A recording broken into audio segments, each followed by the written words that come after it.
This video of chapter division is very important. You will learn something new. So we know that 2 into 3 is 6. So this is a multiplication fact. I am writing here multiplication fact. Now with this multiplication fact comes two division facts.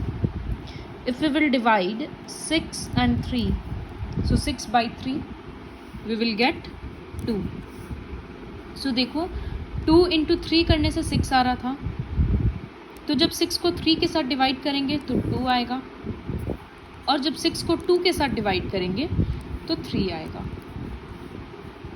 तो एक multiplication fact से इस तरह से दो division fact बनता है.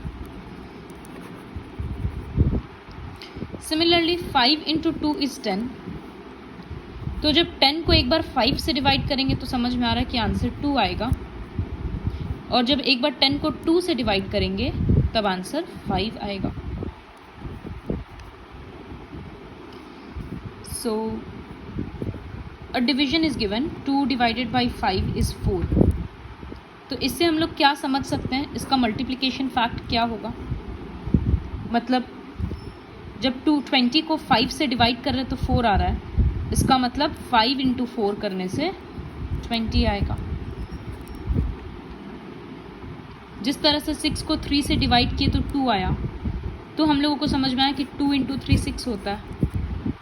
ठीक उसी तरह से 20 को 5 से डिवाइड कर रहे हैं तो 4 आ रहा है, इसका मतलब 4 into 5 will give 20. Similarly 32 divided by 4 equals to 8. This is a division fact. इससे मल्टीप्लिकेशन फैक्ट कौन सा बन सकता है. 4 into 8 equals to 32. This is a multiplication fact. So this is how you'll do worksheet 3, question number 1. यहाँ बहुत सारा divisions दे दिया गया है, आंसर भी दे दिया गया है. Now you have to write the multiplication fact for each. So first one is given 8 divided by 4 is 2. तो इसका मतलब 4 into 2 8 होगा. So multiplication fact 4 into 2. उसी तरह से 20 divided by 5, तो multiplication fact क्या होगा, 5 into 4. Similarly 90 divided by 10 equals to 9. तो multiplication fact क्या होगा, 10 into 9 equals to 90. ये थोड़ा कॉमन सेंस का भी बात है.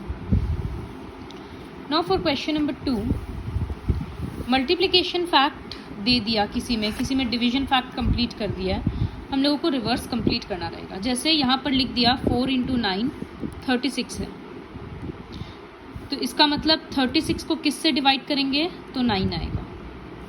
4 into 9 36 है, तो 36 और 9 को डिवाइड करने से 36 को 4 से डिवाइड करेंगे तब 9 आएगा. इसी तरह से 36 को अगर 9 से डिवाइड करेंगे तो 4 आएगा. तो वही चीज़ यहाँ लिखा हुआ है. Similarly suppose here a fact is given that 5 into 6 equals to dash. ये एक मल्टीप्लिकेशन फैक्ट है. तो अब लिखा हुआ है dash divided by 5 equals to 6. तो 5 into 6 क्या होता है, 30. तो इसका मतलब 5 से क्या डिवाइड करेंगे, किस नंबर को 5 से डिवाइड करेंगे ताकि 6 आए. तो वो क्लियरली समझ में आ रहा है कि 30 को डिवाइड करेंगे तब 6 आएगा. इसी तरह से dash divided by dash equals to 5. तो जब आंसर में 5 लाना है तो समझ में आ रहा है कि 30 और 6 को डिवाइड कर देंगे, तो 30 और 6 को डिवाइड कर देंगे. तो एक मल्टीप्लिकेशन फैक्ट से दो डिवीजन फैक्ट बनता है, ये बात याद में रखना है. फिर इसी का क्वेश्चन नंबर सी है, हम यहाँ कर रहे हैं क्योंकि मेरे बुक में आंसर्स लिखा हुआ है. So dash into dash equals to 48. This is a multiplication fact, और दो डिवीजन फैक्ट दिया हुआ है that 48 divided by 4 equals to blank, and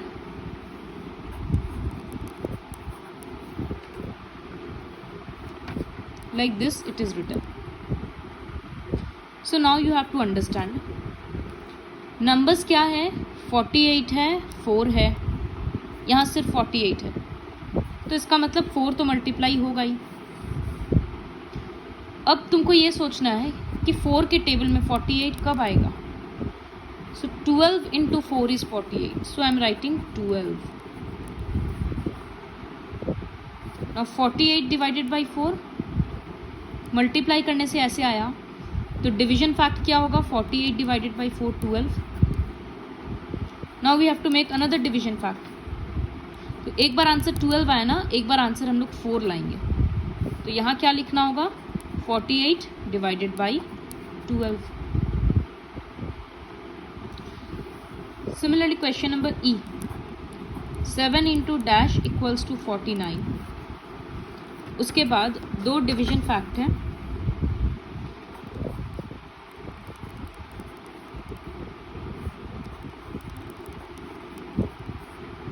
so 7 into which number will give 49, 7 into 7 49।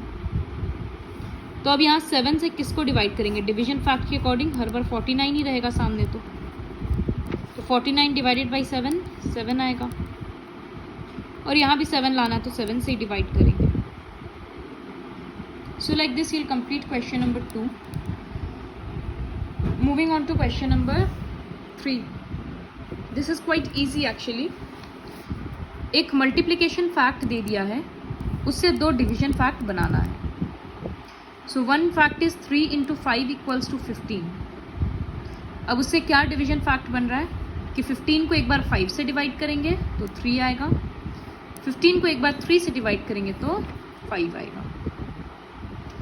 इसी तरह से 7 इंटू 1 इक्वल्स टू 7। तो डिवीजन फैक्ट क्या है, हम लोग को ये नंबर दो बार डिवाइड करना है, यहाँ का नंबर किससे करेंगे, एक बार 7 से करते हैं, तो 7 डिवाइडेड बाई 7 आंसर 1 आएगा, और एक बार 7 डिवाइडेड बाई 1 करेंगे तब आंसर 7 आएगा। ठीक इसी तरह से 4 इंटू 9 को 36 लिखा गया। अब डिवीजन फैक्ट बनाना है, तो 36 को दो बार डिवाइड करेंगे, एक बार 9 से तब 4 आएगा, और 36 को एक बार 4 से डिवाइड करेंगे तो 9 आएगा। तो इस तरह से ये वर्कशीट को कंप्लीट करना है। Please pay very close attention to this worksheet.